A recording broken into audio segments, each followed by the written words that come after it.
अस्सलाम वालेकुम, मेरा नाम है बारिया दत्त और मैं हूँ क्लिनिकल साइकोलॉजिस्ट।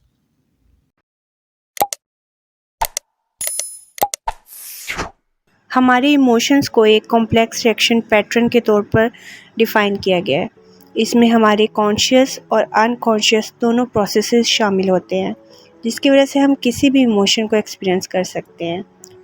हम अपनी रोज़मर्रा की ज़िंदगी में मुख्तलिफ़ किस्म के इमोशंस को एक्सपीरियंस करते हैं, जिन्हें हम अक्सर फीलिंग्स का नाम भी दे देते हैं। इमोशंस को समझने के लिए साइंटिस्ट सेल्फ रिपोर्ट को एग्जामिन करते हैं, जिसमें वो देखते हैं कि लोग इमोशंस को किस तरह एक्सपीरियंस करते हैं।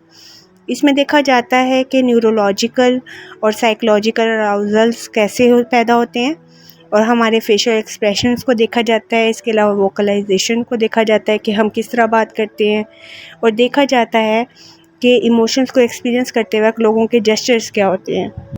सोशल साइकोलॉजिस्ट के मुताबिक हर इमोशन 3 कंपोनेंट्स पर मुश्तमिल होता है। Number 1, physiological component. किसी भी इमोशन को एक्सपीरियंस करते वक्त सबसे पहला और वाज़ेह कंपोनेंट फिज़िकल कंपोनेंट होता है कि हम अपनी बॉडी में क्या महसूस कर रहे हैं। अगर आप पूछें तो कोई भी इंडिविजुअल आसानी से बता सकता है कि इमोशंस के दौरान उसकी बॉडी के अंदर क्या सेंसेशंस पैदा हो रहे थे। आमतौर पर इन सेंसेशंस में दिल की धड़कन का बढ़ जाना, stomach distress, sweating, shortness of breath, muscle tension, hot and cold flushes, fatigue, increase energy वगैरह शामिल होती हैं। एक कॉमन मिसअंडरस्टैंडिंग जो बहुत से लोग इमोशंस के बारे में समझते हैं कि इमोशंस शायद डायरेक्टली प्रोड्यूस एक्शन है, जबकि ऐसा नहीं है। इमोशन यकीनी तौर पर हमारी बॉडी को एक्शन के लिए तैयार करता है, और ये एक्शंस इस चीज़ पर भी डिपेंड करते हैं कि हमारी सिचुएशन क्या है, या हम इस सिचुएशन को किस तरह परसीव करते हैं, या हमारा प्रीवियस एक्सपीरियंस क्या है इस सिचुएशन के मुताबिक। फॉर एग्ज़ाम्पल, आप एग्ज़ाम देने के लिए बैठे हैं। अब इस सिचुएशन में आपकी तैयारी पर डिपेंड करता है कि आप क्या फ़ील करेंगे। अगर तो आपकी तैयारी अच्छी है तो आपका एनर्जी लेवल हाई होगा, आपकी कंसंट्रेशन अच्छी और एक्टिव होगी। और अगर आपकी तैयारी अच्छी नहीं है तो आप परेशान या एंशियस हो सकते हैं, जिसकी वजह से स्वेटिंग, हाई पल्पिटेशन, फटीग जैसे इफ़ेक्ट्स पैदा होना कॉमन है। अब कई बार हमारा पास्ट एक्सपीरियंस भी हमारी सिचुएशन को इफ़ेक्ट करता है।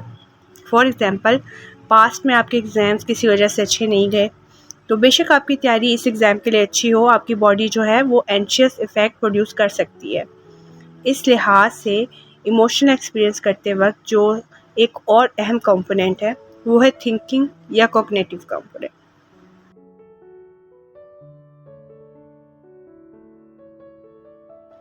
हमारे इमोशंस हमारी थॉट्स और मेमोरीज के साथ कनेक्टेड होते हैं। कॉग्निटिव प्रोसेसेस जिसमें हम सोचते हैं एक बहुत इम्पोर्टेंट रोल प्ले करती है इमोशनल रिस्पॉन्स को ट्रिगर करने में। मिसाल के तौर पर, आप किसी वीरान जगह से गुजरे हैं और आप सोच रहे हैं कि वहाँ कोई सांप ना आ जाए। इस बात के चांसेस हैं कि ऑटोमेटिकली आप में फिजियोलॉजिकल रिस्पॉन्स पैदा होना शुरू हो जाएगा, जिसमें जैसा कि हार्ट बीट का बढ़ जाना, स्वेटिंग, मसल टेंशन वगैरह, क्योंकि आपकी बॉडी एक्शन के लिए तैयार हो रही है। और जैसे ही आपको ये पता चलेगा कि वहाँ ऐसा कुछ नहीं है, तो एक नॉन थ्रेटनिंग सिग्नल आपकी बॉडी की तरफ जाएगा, जो कि आप में पैदा होने वाले अराउजल सिस्टम को डीएक्टिवेट कर देगा। ये तजुर्बात हमारे एक्सपीरियंसेस, बैकग्राउंड और कल्चर पर भी डिपेंड करते हैं। मतलब कि मुख्तलिफ लोग एक ही सर्कमस्टांसिस में मुख्तलिफ इमोशनल एक्सपीरियंसेस कर सकते हैं। हमारे दिमाग में मेमोरीज़ खाली इनकोड नहीं होती, बल्कि ये मेमोरीज़ उन इमोशंस के साथ इनकोड होती हैं जो हमने उस वक्त महसूस किए थे। अगर आपने इनसाइड आउट एनिमेटेड मूवी देखी है तो उसमें आपने देखा होगा कि हर अच्छी और बुरी मेमोरी एक स्पेसिफिक कलर के साथ सेव होती थी। ये कलर अच्छे और बुरे इमोशंस को रिप्रेजेंट करते हैं। वैसे अगर आपने मूवी नहीं देखी तो ज़रूर देखिएगा, बहुत अच्छी मूवी है। Number 3, behavioural component. बहुत सारे लोग टिपिकली बिहेवियर्स को इमोशन से अलग प्रोसेस समझते हैं, जो कि गलत है। ये इमोशंस में सबसे ज़्यादा ऑब्जर्वेबल और कम समझे जाने वाला कंपोनेंट है। हम में से बहुत सारे लोग जहां अपने अचीवमेंट्स या अकम्पलिशमेंट पर खुशी, फ़ख्र या सेटिस्फेक्शन महसूस करते हैं, वहीं नेगेटिव फीलिंग्स को भी स्ट्रांगली अवॉइड करने की कोशिश करते हैं। फॉर एग्ज़ाम्पल, आपने कभी गलती से ख़राब दूध पी लिया हो, आई कैन फील कैसा महसूस होता होगा। सो हम हर मुमकिन कोशिश करेंगे कि दोबारा कभी इस चीज़ को एक्सपीरियंस ना करें। लाइक हम ख़रीदते वक्त उसकी एक्सपायरी डेट देखेंगे या उसको पीने से पहले उसको सूंघेंगे वगैरह।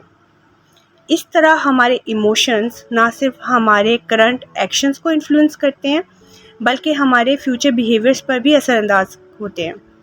इमोशंस को वर्बली मीन्स बोलकर या नॉन वर्बली जैसे हमारे facial expressions, gestures, body posture और मूवमेंट दोनों तरीक़ों से एक्सप्रेस किया जा सकता है।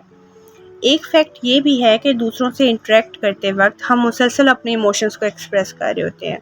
अपने इमोशंस और एक्सप्रेशंस के ज़रिए हम दूसरों को बताते हैं कि हम क्या महसूस करें या हमारी इंटेंशंस क्या हैं।